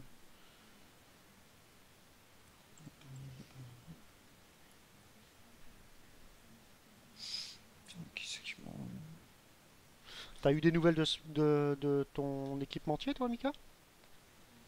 Alors, pour moi, c'est bon, ouais, il faut que je les appelle dans la semaine là pour discuter pour nous. Oh, c'est cool ça.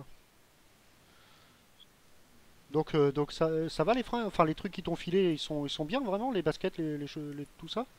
J'ai pas encore reçu, là, je reçois demain.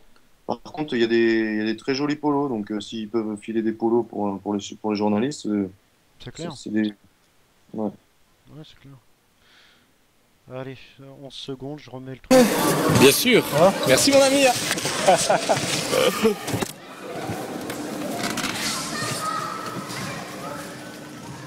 Allez, de retour, hein, sur RTS. Donc voilà, c'était pour vous montrer qu'on passe tout le monde. C'était super sympa.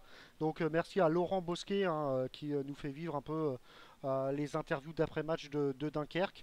Il y aura Alors, également. Bosquet qui a un rapport avec Sébastien Bosquet ou pas? Alors ça, j'ai pas encore posé la question. Peut-être, peut-être. Je vais me permettre de la poser incessamment sous peu. Mais ça, je ne sais pas. Je peux pas te répondre, Mika. Et d'ailleurs, je sais que Sabine également nous fera quelques petites interviews. Et puis, il y a aussi, et là, on va enchaîner tout de suite, la transition est toute trouvée, Florian de Femmes de Sport qui a été voir le match ici, Paris-Metz, qui s'est soldé par une incroyable victoire quand même, Messine, hein, assez large d'ailleurs. 19-28, les coéquipières de Lila Canto, Paul Baudouin notamment, ont explosé ici Paris. Donc on va aussi écouter les interviews hein, quand même. Alors vous allez avoir, je prends tout de suite, allez hop, vous allez avoir le coach d'ici Paris, Arnaud Gandé. Vous allez avoir aussi Angélique Spencer d'ici Paris. Et puis forcément Cathy Piégeot hein, qui attend avec impatience qu'on la mette sur Andé. Je sais qu'elle nous écoute ce soir. Donc vous l'avez reconnu, hein, c'est une Messine. Donc belle victoire quand même. Hein, vraiment belle victoire de Metz qui s'impose un peu comme un favori du championnat de LFH. Et puis après on va parler de Pro D2. Allez, on écoute tout de suite les réactions. On va commencer par la Messine quand même, honneur au vainqueur. Non, même pas, on va commencer par ici, Paris Angélique Spencer, et puis on va enchaîner avec le coach et finir par la Messine. Allez, c'est parti, et c'est merci à Florian de Femmes de Sport qui s'est déplacé pour nous et pour Andé en exclu. C'est parti. Difficile pour ici, une défaite. Bah voilà, c'est reparti. C'est pas mal les émissions comme ça aussi. Ah bah carrément, ouais, ça fait de l'interactivité, on est les seuls à passer en plus, donc... Non, mais tu vois, j'ai réalisé avec tous les trucs de LNH qu'ils ont fait là ce week-end, toutes les merdes qu'il y a eu, qu'en fait il n'y a personne dans les... Ah carrément, carrément.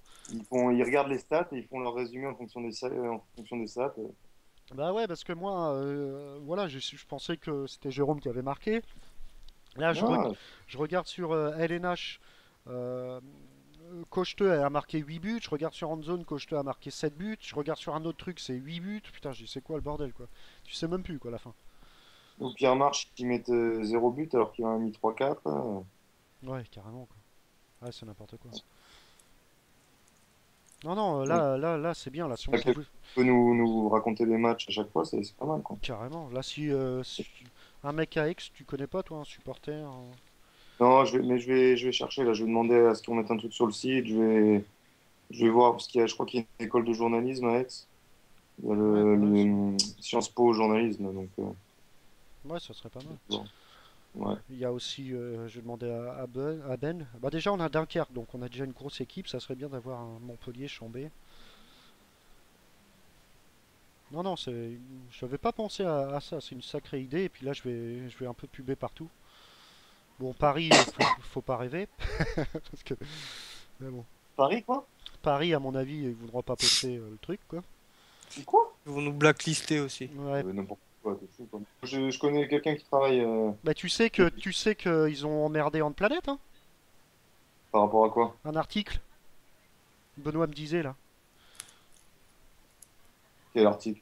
Hand Planet avait un article en clair, il demandait est-ce que c'est bien l'arrivée des Qataris et l'argent dans le handball. Bah ils ont emmerdé le mec, Benoît me disait, il va t'en reparler tout à l'heure. Ouais. Appelle Sébastien Ostam, je sais pas s'il est là. Ouais, il est là, hop, on l'appelle. Tiens, tu l'appelles? Il est où là? Il est connecté? Ouais, bah appelle-le. Hein. Ah ouais, moi je l'ai pas en contact, ok. Vas-y, ça devrait être bon. Allez, 2 minutes. Ouais, s'il y a Bruno Martini ce week-end, s'il est là, je lui parlerai un peu. Ah ouais, carrément. Salut Sébastien. Bonjour.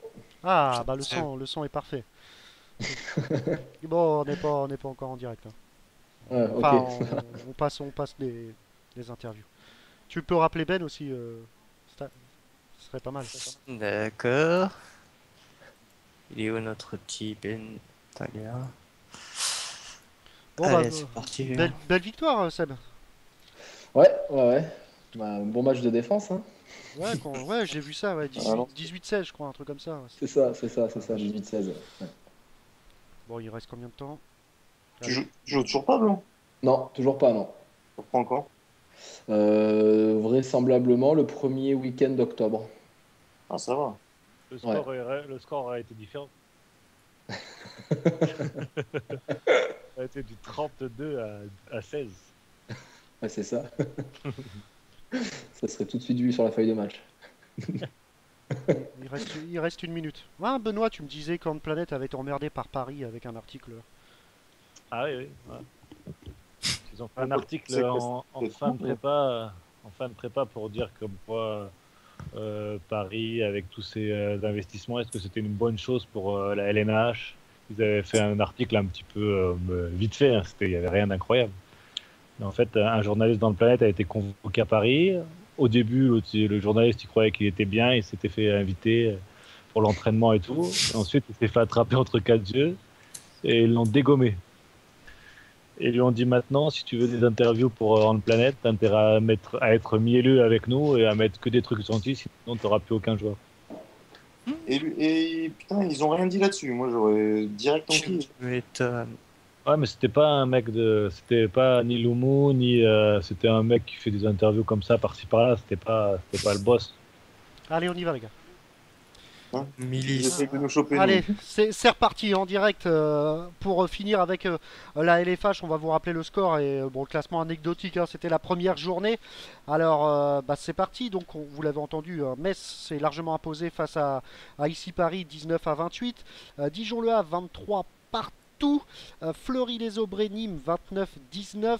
Besançon-Mios, 27-28. Et Toulon-Saint-Cyr s'est imposé face à Nice, 30-20. La prochaine journée, mes amis, il y a un Metz-Toulon-Saint-Cyr, et ça va valoir son pesant d'or. Et d'ailleurs, on va en reparler aussi jeudi dans L-Sport, mercredi, pardon, dans L-Sport avec Thomas, Nina et toute son équipe.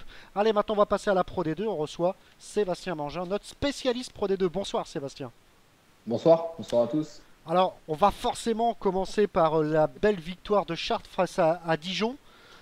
Dijon qui est un prétendant aussi à la montée. Et puis, comme tu le disais un peu en off, hein, c'était vraiment un match de défense. 18-16. Très très peu de buts. Hein. Ah ouais, un bon petit score à la mi-temps, ça, en fait. Hein. Mais non, il y a eu un gros match des deux gardiens de but, déjà, avec Astruc d'un côté et Stojinovic qui ont fait une grosse partie. Bien évidemment, je ne vais pas vous surprendre en vous disant avec deux grosses défenses. Et puis, c'est quand même deux équipes qui ont eu pas mal de changements à la trêve, avec pas mal de remaniements, notamment surtout pour Dijon. Donc, je pense qu'il y a peut-être quelques difficultés à se trouver en attaque pour l'instant. Mais bon, comme vous l'avez dit, c'est vrai que c'était un duel de prétendants à la montée, ou en tous les cas, de prétendants au play-off pour la fin de saison. Alors, ça a permis à Chartres aussi d'avoir leur première victoire juste avant de recevoir, me semble-t-il, Saumur la semaine prochaine.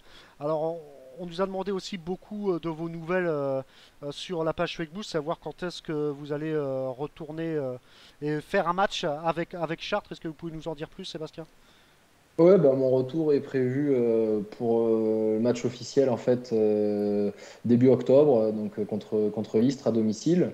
Voilà, enfin le premier retour sur le terrain. Après, effectivement, il faudra sûrement une petite période d'adaptation au match, puisque là, pour l'instant, j'ai repris l'entraînement collectif avec le groupe.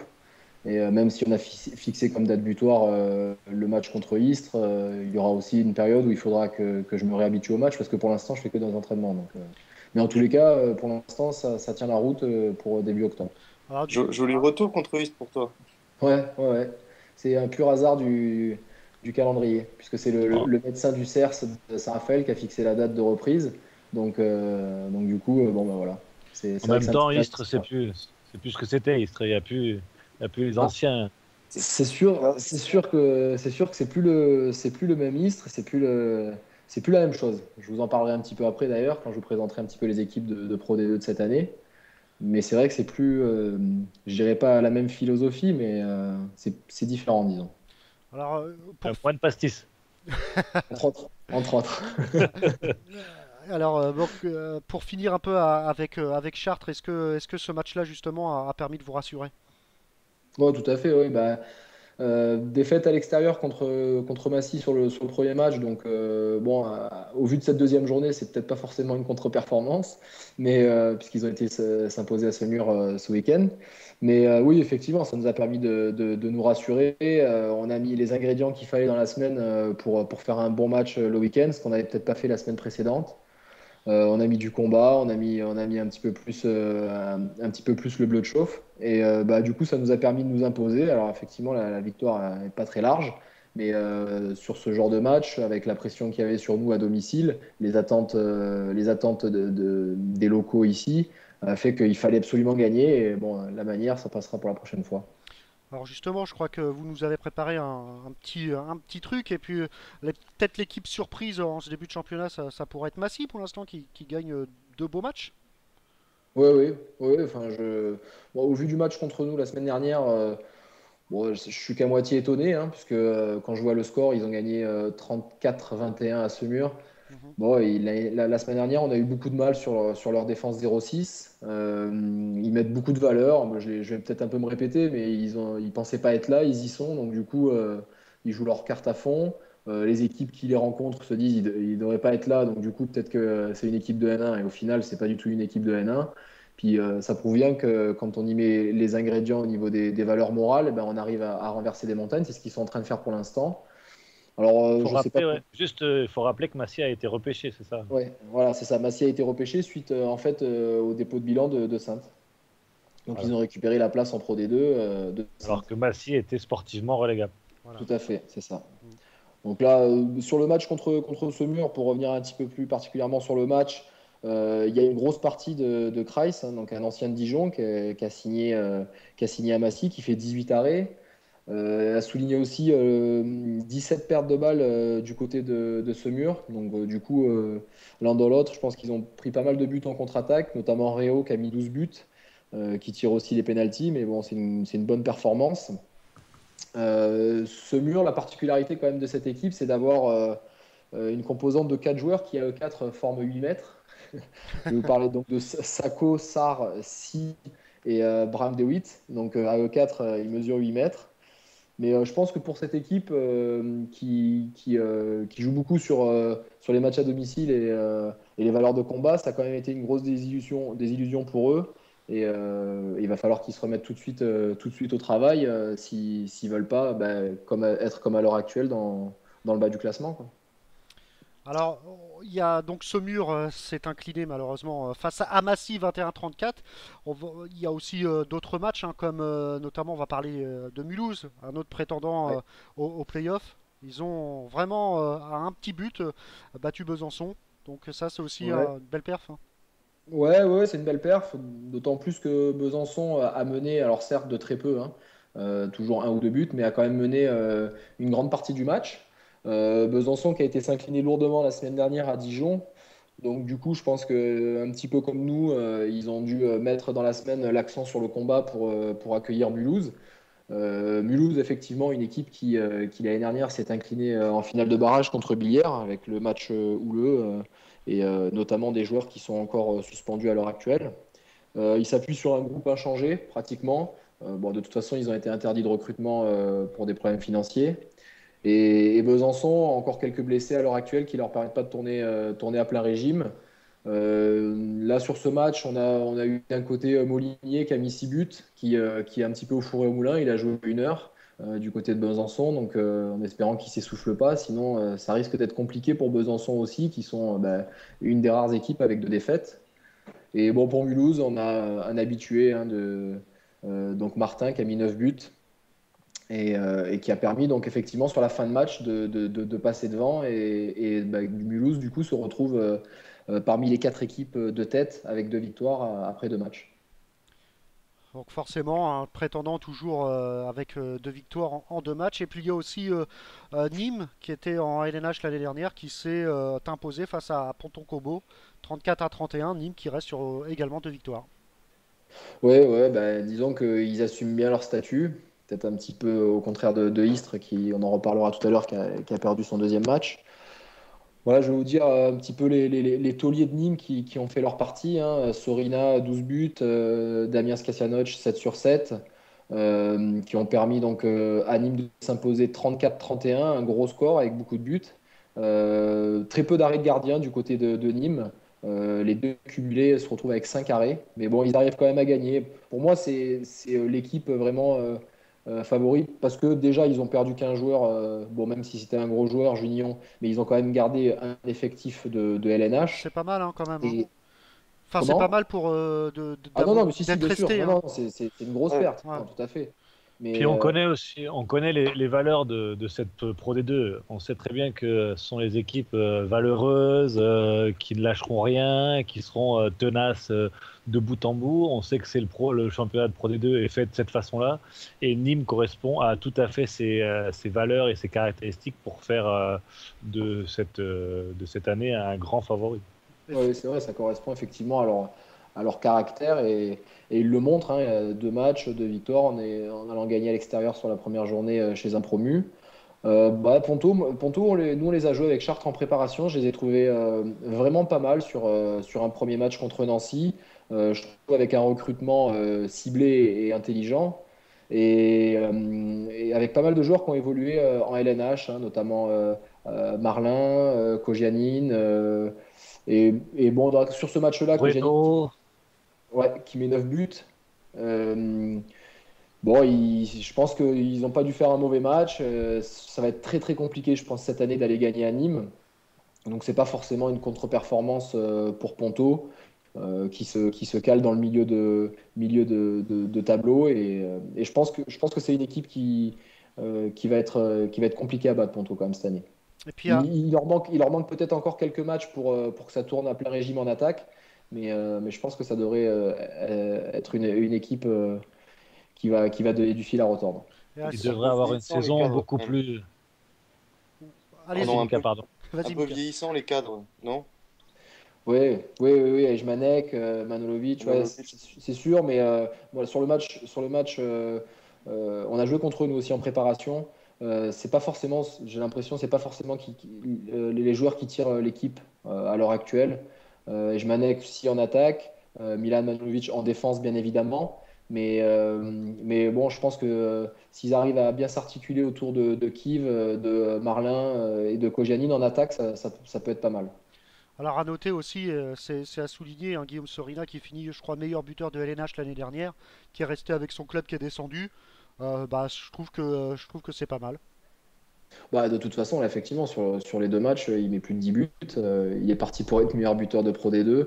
Ouais, c'est un gros artilleur, on le sait. Hein, il sait se mettre en situation tout seul. Il n'a pas besoin des autres pour marquer.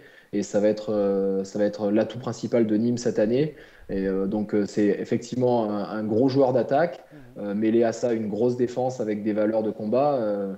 C'est une équipe qui est effectivement taillée pour la Pro D2 et surtout pour pas y rester longtemps. Voilà, donc ça fait plaisir. Certainement une saison beaucoup plus simple que l'année dernière pour Ponto qui devrait se retrouver à la limite des playoffs, voire en playoffs Je pense aussi. cette année, alors qu'ils ont vraiment eu une saison difficile à se sauver dans les derniers matchs la saison dernière. Et pour les auditeurs qui nous écoutent, ils sont contents pour l'USAM qui, la majorité souhaite qu'il remonte assez rapidement. Un autre match, Valence-Gonfreville, ils se sont pris une petite pilule hein, quand même, Gonfreville 34-17 et Valence qui gagne son premier match. Ouais, effectivement. 2 promus, donc ça devait être un match assez physique. Donc un gros écart, malgré 14-11 à la mi-temps pour Valence. Donc je pense que Gonfreville, c'est sûr, Gonfreville a craqué complètement en deuxième mi-temps. Mine de rien, Valence prend un avantage au goal average face à un concurrent direct pour le maintien. On a une grosse partie du gardien Rajkovic, le gardien de Valence. Je pense qu'après leur défaite sur le premier match, avec un entraîneur comme Davidovic à domicile, le match a dû être rude pour l'équipe de Gonfreville et ça a dû batailler sévère avec des joueurs comme Roby. Je pense que ça doit envoyer pas mal du côté de Valence et bon, Gonfreville se retrouve avec 17 buts seulement. Et donc du coup, je pense que Valence à domicile, il va falloir se remonter les manches pour aller gagner. On a Lazic, le demi-centre de Valence, talentueux, qui a mis 9 buts. Et après, du côté de Gonfreville, c'est difficile de sortir un joueur. Bon, on a Malé qui a mis 4 buts. Mais ils ont vraiment été en souffrance, notamment sur la deuxième mi-temps. Davidovic, entraîneur de Valence? Ouais. Ah oui, quand même. Ouais. Donc, ça va couper des têtes. Ouais, donc je pense que là, surtout avec une défaite au premier match, réception sur le deuxième, il y a dû avoir une semaine compliquée. Alors, Voilà. il y a quand même une petite déception dans ce début de championnat, c'est Istres qui s'incline à domicile face à Angers. Istres qui a pas de victoire. Qui a le premier match, Si. victoire, Ouais, exactement. ils ont été gagnés le premier match. Ouais. Voilà, et par contre, il s'incline à domicile face à Angers, et ça, c'est une demi-surprise quand même. Ouais, c'est une demi-surprise. Alors, déjà, d'une part, vu le statut de Istres, qui se positionne en tant que favori pour remonter, et une demi-surprise parce qu'Angers, finalement, nous, on les a joués aussi en préparation. Pour moi, ils ont une des bases arrière, quand même, une des plus performantes de la Pro D2, avec 6 joueurs qui ont évolué en LNH déjà. Donc, on a Bouchta Diarra sur le poste d'arrière gauche, Yaya Baran sur le poste de demi, et Nikolic Klimec, qui est droitier, mais qui joue à droite. Donc c'est une base arrière solide avec des joueurs qui n'ont pas forcément joué une heure en première division, mais qui ont quand même joué pour des clubs de LNH. Après, Istres, défaite à domicile. J'ai eu un peu des échos, un peu des joueurs qui se dispersent sur la fin du match, pas forcément un salut au public. Donc beaucoup de changements à l'intersaison, avec notamment un changement de politique, une rupture sur ce qui se faisait par le passé, avec notamment pas mal de joueurs régionaux, ou en tous les cas du cru. On est parti sur un recrutement un petit peu plus basé sur l'étranger, avec notamment un Argentin arrière droit, un gardien allemand, enfin voilà. Un gros pari sur les gardiens, qui a souvent porté ses fruits. Morales a eu nez creux sur des joueurs comme Vincent Gérard, Yann Gentil. Là, cette année, il fait le pari avec Bonnefond et un gardien allemand, donc je ne connais pas le nom. Mais donc, du coup, sur ce match-là, ils sont passés à travers. Et du coup, Angers s'impose avec 34 buts. Donc, à domicile, c'est quand même compliqué de prendre 34 buts. Il va falloir que la mayonnaise prenne rapidement pour Istres, puisque avec pas mal de remaniements à l'intersaison, un candidat pour la montée qui joue sûrement la première place avec Nîmes. Il va falloir tout de suite qu'ils se remettent dedans parce que sinon ça peut vite tourner au vinaigre. Ouais, on a sur ce match-là Perrono qui met 7 buts et de l'autre côté Bakekolo qui met 7 buts aussi. Je voulais saluer quand même mon collègue Mika qui nous avait parlé de Angers la semaine dernière en nous disant qu'ils avaient fait un très bon recrutement et qu'ils allaient être parmi les prétendants au play-off. Ouais, je confirme. Ouais, t'as eu il s'est endormi, il est parti, Mika. Salut. Si, je suis là. Il savoure. Je savoure.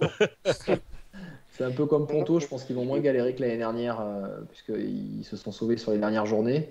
Là, ils sont armés, je pense, pour rentrer dans les 5 premiers pour jouer les playoffs. Ouais, et puis notamment Sid, qui était chez nous, Chidali Yaya, qui avait peu de temps de jeu chez nous pour se mettre en jambes. Et là, il a du temps de jeu et c'est un joueur qui est vraiment efficace et qui est très dangereux. Donc, c'est pas un gros défenseur, mais en attaque, il va leur faire vraiment du bien. Et Bakekolo et Diarra, c'est aussi des recrues vraiment intéressantes, je trouve.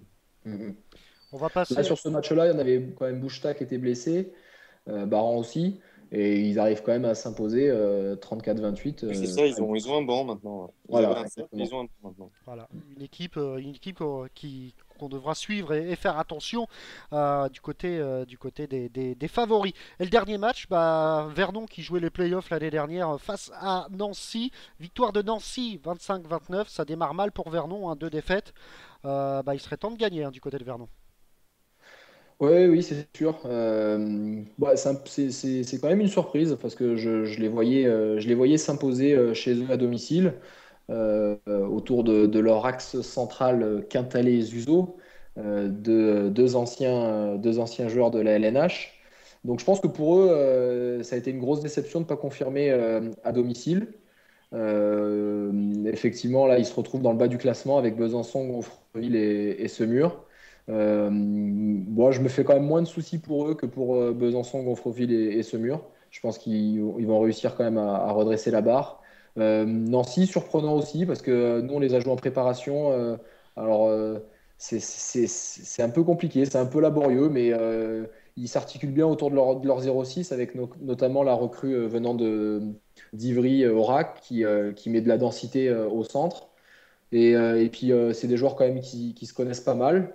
Et bon, moi, je vous avoue que j'aurais bien misé sur Vernon. J'étais un peu surpris de la victoire de Nancy, mais ils ont fait un gros match en défense autour de leur 0-6. Ils ont joué les 0-6 pendant 1 heure. Et on a Kratovic qui a mis 6 buts du côté de Nancy et Martilly 5 buts. Suzo, il a pas trop le temps de s'entraîner. Il commande sur ma chaîne sport maintenant. Donc... Ouais, il est occupé. Donc voilà, je pense qu'on a fait un gros zoom sur cette journée-là. Et puis pour le classement, voilà ceux qui ont gagné. Bon, bah, tu nous remets tout ça par écrit pour le site. On a le. Non mais Stan, rigole pas, Benoît parlait de toi. Hein. Je t'enverrai le podcast. Donc Massy, Angers, Nîmes et Mulhouse en tête. Donc c'est un peu les grands favoris hein, de ce championnat, juste en dessous. Mis à part Massy quand même. Ouais, Massy, c'est une surprise quand même. Ouais. Bah, Chartres va pas tarder à les doubler normalement. On l'espère. Donc Chartres, Ponto, Valence, Dijon, Nancy et Istres, c'est des équipes qui ont gagné un match et qui en ont perdu un. Puis ceux qui sont toujours avec aucune victoire, c'est Vernon, Besançon, Gonfreville et